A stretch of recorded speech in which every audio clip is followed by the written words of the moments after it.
something. Yeah. I'm saying something on the mic. Is the mic working? Okay. It seems to be working. Seems to be working. Something is moving. Okay. Well, if it's moving, it means then it works. Okay. So, shall we start? Because I know you have your other appointment. Yeah, totally. Okay. When you were a teenager, you thought about acting. Is that the first time you thought about acting? Oh, I've been thinking about acting since I was probably like 14 or 15. Right. So yeah, I've been thinking about it for a long time. And did you ever like see a particular film and you looked on the screen and you thought, I could do that, or an epiphany somehow?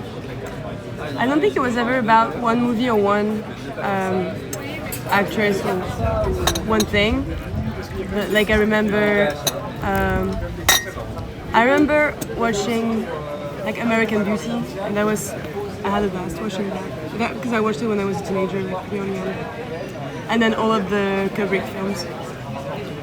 That was really like intense for me, even though he doesn't have many female characters, but it was really strong.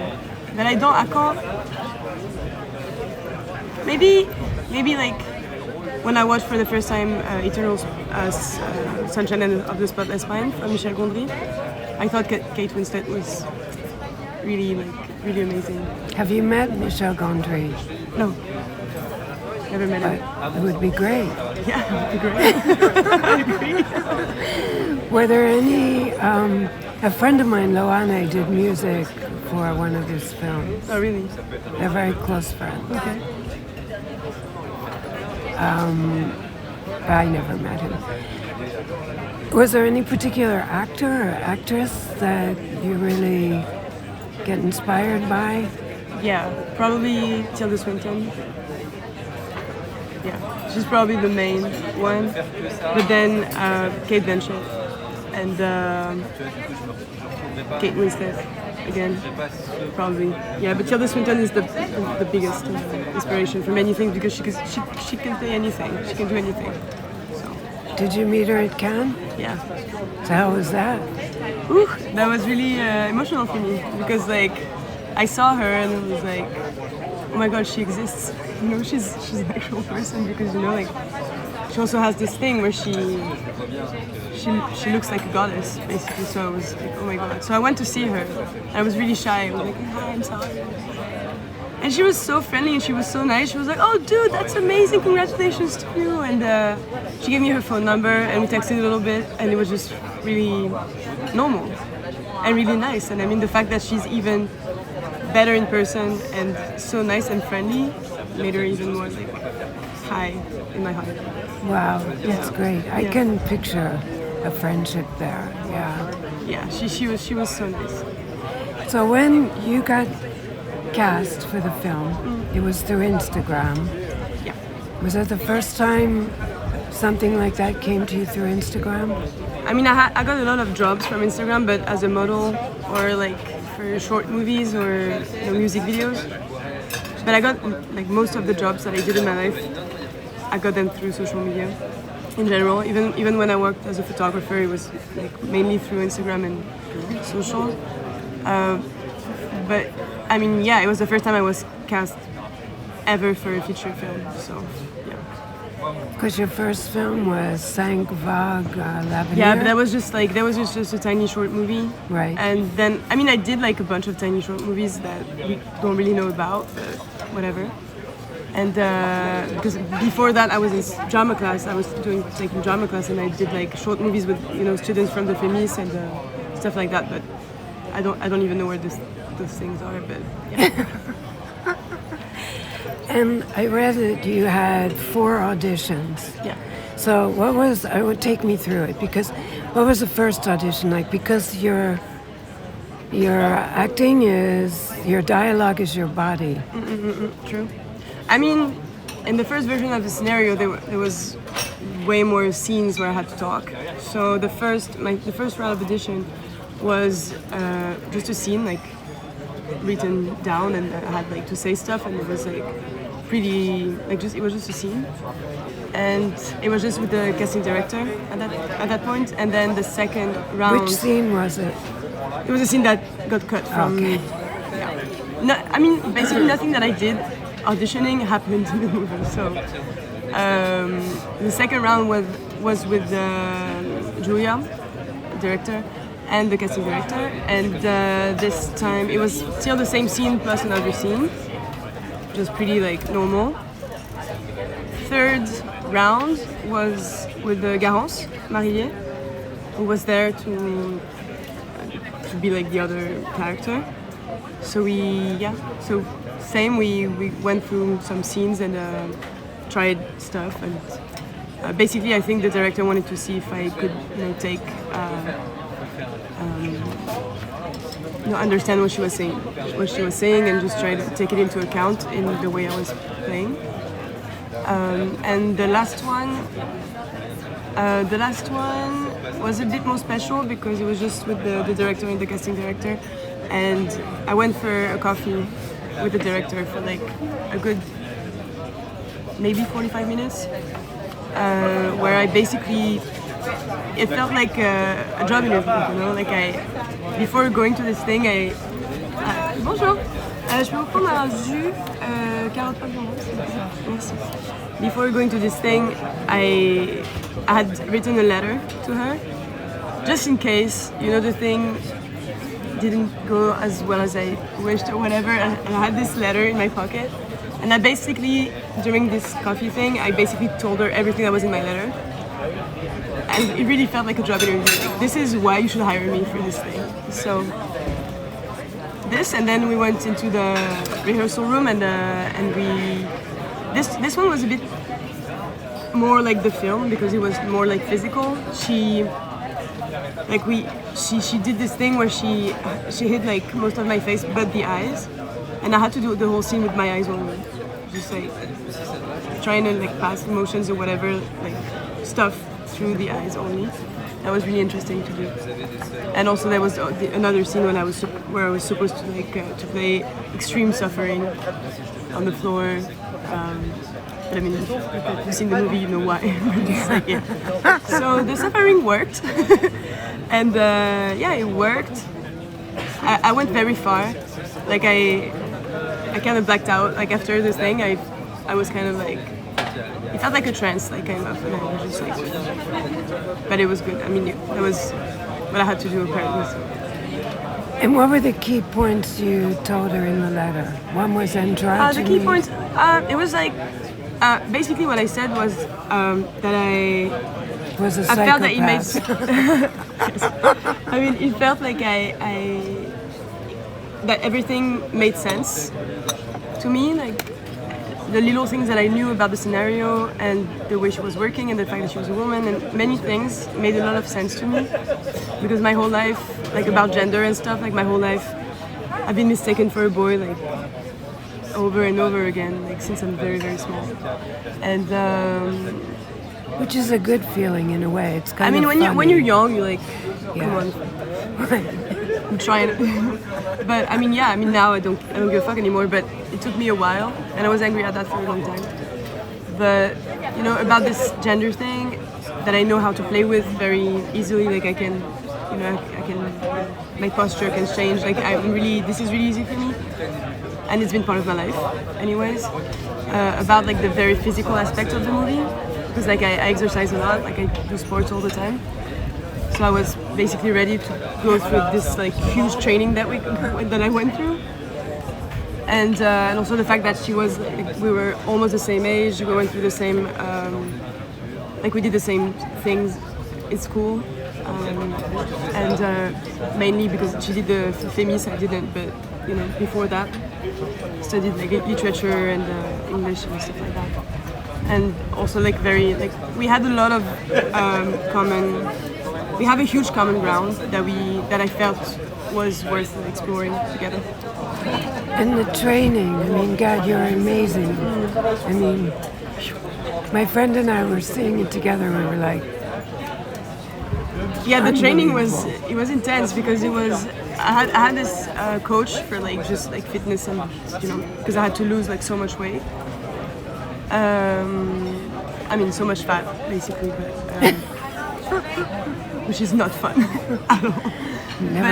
So I had to lose fat, I wasn't fat, but you know, Yeah. more fat. And so I had a coach for this, and I had also like this. I had dance classes with this amazing pole dancer, who's called Doris Arnold, who's like the queen of pole dance and the queen of sexy, you name it, whatever, sexy everything. And so I had her twice a week, and the other one twice a week, and we would basically stretch. She would take my legs and stretch them. And yeah, she taught me how to like be sexy basically because I had no idea. You know, I was like, You really pulled it off. thank you. But it was so much work because I never really felt comfortable with that side of my femininity. Like it was never something I really like explored. Never really felt really comfortable with that. And now I felt really comfortable. I could twerk anywhere. That was nice. I'm a big twerker now. How long was the training? Like It was 2-3 months. 2-3 months. 2.5. Wow. Yeah, that was intense. But that was also really nice to do because it keeps you in a very good shape. I was hungry most of the time, but it was working very well. What were you able to eat? I mean, I could eat, but I was not really supposed to eat dinner, which I did anyways because I would have died. So I wasn't supposed to eat like basically carbs, just get rid of carbs and fat and sugar, which doesn't give you that many options left because I'm a vegetarian on top of everything. So it was kind of like very intense, but it worked. And I mean, yeah, I mean, I feel like what you can see in the movies, that's what the director wanted. So yeah, that works. At what point did you meet Vincent? Pretty early on, I met him while we were prepping for the movie. We organized an apéro with the director and him, and we got along instantly. It was really good, yeah. Because it's like we both like kind of like when we meet new people, really social and really like it's really easy with us. But we also act like animals a little bit, like trying to see who you have in front of you and just trying to. But it worked really well. Like we got along really well, and on set he was honestly the best person for me to start in this industry with. And the preparation, it was like 6 hours of prosthetics and makeup, or what? Yeah. So that was just 1 week. I mean, I had a minimum of 2-3 hours of makeup every day because I had the scar all the time. I had the scar all the time. So this took like an hour and a half to 2 hours, and then I had maybe some stuff on my face. But then it keeps on going, and then you have the belly and the breasts and the nose and the things under the eye and the thing to hide the eyebrows and everything, and the makeup because you have to do all the raccord and stuff. So there was this 1 week where I had 6 hours in the morning. So I had to arrive in the dressing room at 5 with the makeup artist like 5 in the morning, and then we would start shooting at 11, and then end of the day at 10 or 11 p.m. and then remove everything. All in all, I had 4 hours of sleep for a week, but I mean it was just a week, so that was okay. It was really tiring, but it was like I knew it was gonna be this kind of long days and very heavy schedule. So. But how long was the shoot in total? 2 months. 2 months?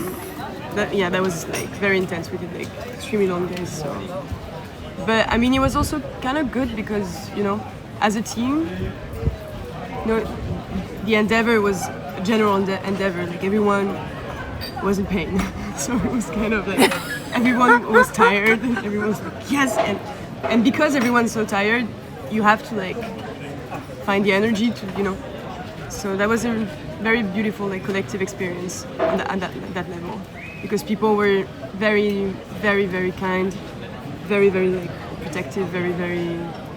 I was really lucky to work with like this hair and makeup team, the SFX team, and everyone basically, even like the stylist, like everyone was like very, very sweet to me and very like trying to cozy me up all the time. So that was really sweet.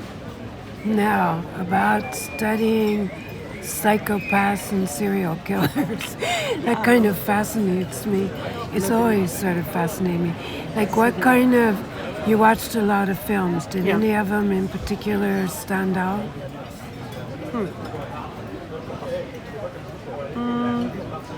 I watched so many documentaries and so many interviews. I don't think there's one thing on YouTube I haven't seen about serial killers. Like I've watched everything.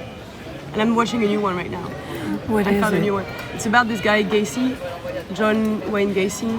Like he killed like many people and he buried them under his house, like young boys, because like he's not a homosexual, but you know, he's kind of pedophile. Yes, loving. From what country? America. Oh, US. Yeah. Yeah. That's what I mean. Yes. Did you find? I mean, did you find most of them were from America? Yeah. I mean, well, there's a certain amount in Belgium too. No? Belgium are great. Yeah, Belgium is great for that. But I mean, the US, I mean, it's like another level. But no, I loved like the story of Eileen Wuornos, who inspired the movie Monster. Charlize Theron. She was great. She, I mean, Charlize Theron was crazy good. But also like this character, she's like, it was really interesting to work on her, on the way she was, you know, behaving, and they all have, like, all of those serial killers have in common that, you know, they can change their expression on their faces, but their eyes, never, like, nothing. There's nothing, it's blank all the time. Even though the expression is changing on their faces and they can do many things and express different things, there's nothing in the eyes. If you watch, like, interviews of Ed Kemper or Ted Bundy or whoever, it doesn't move, it's crazy. It's like blank, empty, there's nothing. So I worked on that a lot. And I also watched rewatched We Need to Talk About Kevin. I love that. Yeah, this is a movie that I really loved before, but I rewatched it. And what Ezra Miller does in that was really inspiring. Also, I watched Killing Eve while I was preparing, and what Jodie Comer does as Villanelle in Killing Eve was really, really, really inspiring. And what do you think's the difference between, because you studied Psychopaths also, right? I didn't really study. I mean, I didn't study in school, but I read everything that I could read about them. Yeah. Because it's like normally as a serial killer, also a psychopath, or they go hand in hand. Yeah, it's better. I mean, if you're a serial killer, it's better for you if you're a psychopath, because otherwise you just have a very bad time. Because as a psychopath, you don't feel any emotions. Like, you don't have empathy for anyone. Like, you don't have feelings. It's just like you just reply to bullshit. And like first serial killers is like death or rape or whatever. But I mean, you know, there are serial killers in like the financial world. Like, it's just I mean, you know, psychopaths are just everywhere. It's just there are the sociopaths. Like, there's a lot of them. Like, probably here, but psychopaths they're just a little bit more dangerous because they have like a psychosis, so it's like a little bit. I read something that 1 out of 5, like either in politics or in business, are psychopaths. Yeah, that's a pretty large number. Yes, that's a lot, but I'm not surprised. Like, it's, I mean, if you read like what a psychopath is you could just be normal. You know, psychopaths are dangerous if they have like a death pulsion, or like if they want to rape people, or like if they want to destroy stuff. But being a psychopath doesn't necessarily mean that you're gonna destroy anything. It just means that you have no empathy. So what's really interesting with those people is like because they have no empathy, they have no emotions, they don't know how to react, you know, like to the world, to what's happening. So they learn as they go. So, for instance, if they go to a funeral, they're gonna learn that people are sad and they cry there. So they're gonna cry or fake crying there. If there's a birthday or good news and everyone's super happy, they're gonna understand that, oh, birthday, happy, yes, and they're gonna be happy, like fake happiness. which is really interesting, and they're usually really clever people. Goes hand in hand. And actors at heart, I guess. I mean, if they can see, okay, this is what pain feels like. Yeah. So when you were on your killing spree in the film, which was incredible, incredible. I mean, I have some of my favorite moments, like one with the black guy. Oh yeah, that was really. He's so cute. He's really sweet. That was really sweet. So good. It was like the scene when you cracked your. Oh, that was another one, like hard Which to one? watch. It wasn't killing. It was when you were remodeling your face. Breaking the nose? In the sink. The Oh, nose my breaking God. was tough. That was intense. Yeah, I mean, even I couldn't watch it. Yeah, it was really it was hard. like, Marco was like this. Oh, no, yeah. I was like glued to it. It was like, that was intense. Yeah, very intense. I mean, yeah. So I read somewhere that Julia found the film optimistic.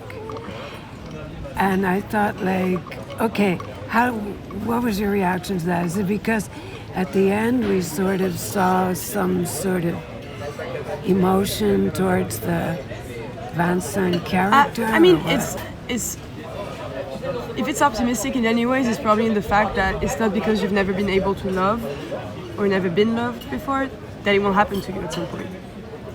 That's probably where it's the most optimistic. Other than that, I don't see it. I don't see where. But that's a beautiful thing. Like, thinking that in the case of Vincent, you can't love anymore, and there's no one to love you anymore. And in the case of Alexia, she's never been loved by her dad or her mom, and she was never able to love because she's a psychopath. And they happen together. They happen to find love again or discover love. So that's the optimistic thing about the movie, is that it's not because you never experienced love that it's not going to come your way one way or another, hopefully without getting pregnant from a car. But that was great. Spike Lee made some comment like he never saw a film where a woman was impregnated by a car. Also, I might add that she had car oil coming out of her. Yeah. Weird period. Yeah. Oil period. Nice. Yes. So what was it like meeting Spike Lee? I mean, to this day, I still don't really understand what happened there. I mean, Sharon Stone hugged me. It's gotta be wild. Yeah. So I'm just like, yeah, I met Spike Lee, and it was, I mean, we met mostly because he was just really sorry about the thing that he did at the ceremony. But I don't think that was really his fault. I think the way it was presented to him, it There kind might have of been tripped drift him before. up. Maybe he didn't listen. But, Yeah, maybe. but I mean, it never happened before, so Yeah. it was just probably But thinking then, about. Yeah, it's okay. I mean, at the end of the day, I'm really happy with what happened. yeah, so it took a little of the suspense away, but It's okay. I mean, most of the people didn't really hear about it, and even us, we thought we heard. But you can't start the ceremony being like, oh yes, we won. It's not possible, because otherwise, like, it's just Yeah. hell. So yeah. we're just waiting, and yeah. No, it's true. It was pretty wild, I thought. Yeah. But I mean, apart from that, like, yeah, Spike Lee was really, really nice and really kind. Everyone was really nice. Like, I'm really happy I didn't meet anyone I admired and, was kind of like disappointed about them. That's also rare, no? Yeah, usually... because they say never meet your idols, but I'm really happy because I met a lot of them in Cannes, and I was just like stunned because they were all super nice people. So you didn't have an agent when you started the film. Now you have one. Yeah, I got an agent when I got the film because you need someone to negotiate your contract.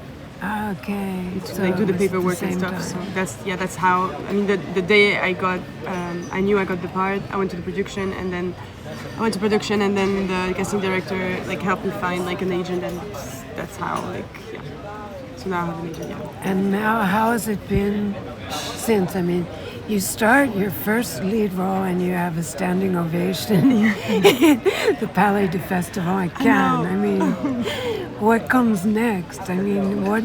I don't know. I have no idea. You tell me. I don't know what's coming next. Like I'm gonna have to travel a little bit in September for the promo because the movie is going out in the US in October 1st. Oh, it's the 1st of October. Yeah. That's going to be wild with, that's going to be wild. Where is the first screening? Are you at the I'm not New York sure. Film Festival? I'm not sure. Maybe yes. Yeah. Maybe I'm gonna be in New York from September 25th till the 29th. So probably that time. Yeah, because that's when because a friend of mine, Eugene Hernandez, is the director of the New York Film Festival. He's great. He's the sweetest guy. I don't know if you're competing in this festival. Actually, I have no idea. I think but it is. Come probably. to think of it, because I saw the schedule. I'm going to mention. Ooh, okay. something Because sometimes to- it's just a screening yeah. and it's not in competition. But No, I think I know. saw it. Okay. I'm pretty sure. I'm not positive. So, well, so he's gonna be traveling and the promo and auditioning for stuff in the middle. that's great. Yeah. Auditioning for what? Well, it's secrets. So offers are coming, obviously. I mean, you are it's not that huge. I mean, it's only September 1st. It was also I mean, also Cannes this year happened like end of July and then yeah. August is cancelled here. So Of it's like, course. but I have like things coming up right now. So just need to get an audition and win it. It's great. And now it's like, I only saw 2 films with you, the Psychopath, Yeah. L'Avenir, and this one. And both of them were practically silent. Yep. How is that as an actress? It must be even more difficult. It's kind of... It's just a different kind of work, but it's interesting to work with your body and try to, because it's not even theater. You know what? You have people live, and you can feel stuff. It's like a screen, so you have to use your body in a way that it's not too obvious. Not to be too clowny and trying to do that. But it's really interesting. There was nothing clowny about your performance. But it's also kind of like frustrating in a way. I mean, in Titane, I had like dialogue scenes, but it got cut. But I had scenes like that, but it got cut. But so I mean, working with your body is like really interesting and really challenging for many reasons. But it's also kind of frustrating, just because as an actress you kind of want to show kind of everything you can do, and talking is one of them. But I mean, it's okay. I mean, I'm happy I started with this, and maybe like on the next one I'll try to talk more. Would you ever think, because the movement of your body is so big, do you ever think of doing like a musical? I would love to do a musical. I need to take singing lessons, but yeah, I would love that. Yeah, because I flashed on that. I would was love that. thinking. I would love that. It's so good. And And I saw Annette before coming, and I was thought it was great. absolute genius. Yeah, and I saw that, I was like, oh. That was great. I loved it. It was so beautiful. So yeah, beautiful. both Titane and Annette with the strange child. Yeah, that was really sweet. It's a tendance, I Yeah, guess. oui, peut-être. Yeah, that was really funny. So, again, like, you had the most amazing beginning. What's your dream now? I mean, most people would dream of that, like, 10 years into their My dream now is career. just to keep on doing that job for a long time. Just that. Just because, like, you go to Cannes and you get successful with one thing, but truth is I only done one movie. And One unforgettable movie. Yes, but like, I don't want to be this kind of actress who, like, you remember like for this one role and not for a career. So like now my dream is to kind of establish a career and work with great people, kind people, and get better at it, probably. Who are your dream end with this. Who would be your dream director outside of Julia, of course? David Fincher. Yeah. Big time. Great. So you have to tell your agent you want to... Oh, he knows. I know. He knows. Fincher that's he's shooting in Paris in November. I've been like all over my agent. Like, Really? yeah. So, but I mean, I think he's casting everything in LA, so not in LA. But yeah, Fincher, yes. On your trip to the States with the launch of the film in America, do you go to LA also? No, I was supposed to go, but I'm not going after all, which is not that bad because then I'm gonna have to go to London, and I'm happy to just be in Paris, audition for stuff, having time to basically do my job. Right. Because I'm happy to do the promo, and I'm super happy to go to the US because I want to work in the US at some point, so I'm really happy to do that. But I also want to keep some time to be here and available to do like meetings and auditions and stuff like that, so I can figure out what the next 6 months are going to be about. Great. Thank you. Welcome.